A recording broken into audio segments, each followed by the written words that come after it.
একটি ছোট্ট গ্রামে থাকত রাহুল নামের এক বালক। বয়স মাত্র 12, কিন্তু কৌতূহল ছিল অসীম।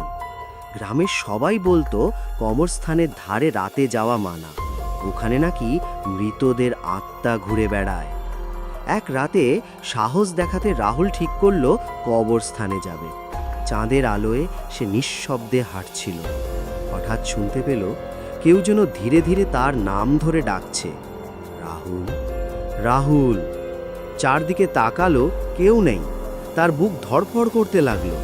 হঠাৎ পেছন থেকে ঠান্ডা হাওয়া বয়ে এলো, আর একটা ছায়া মূর্তি ধীরে ধীরে কাছে এলো। সেই ছায়ার মুখে চোখ ছিল না, শুধু ফাঁকা গর্ত। ভয় পেয়ে রাহুল দৌড়াতে লাগলো, কিন্তু কণ্ঠস্বর আবার এলো, এবার আরও কাছে, তুই পালাতে পারবি না। রাহুল হোঁচট খেয়ে পড়ে গেল। মাটিতে হাত রাখতেই অনুভব করলো কাদা নয়, বরফের মতো ঠান্ডা একটা হাত তার হাত চেপে ধরেছে। সে চিৎকার করতেই সব অন্ধকার হয়ে গেল। পরদিন সকালে গ্রামের মানুষ কবরস্থানে তার জুতো আর ছেঁড়া স্কুল ব্যাগটা খুঁজে পেল, কিন্তু রাহুলকে আর কোনো দিন পাওয়া গেল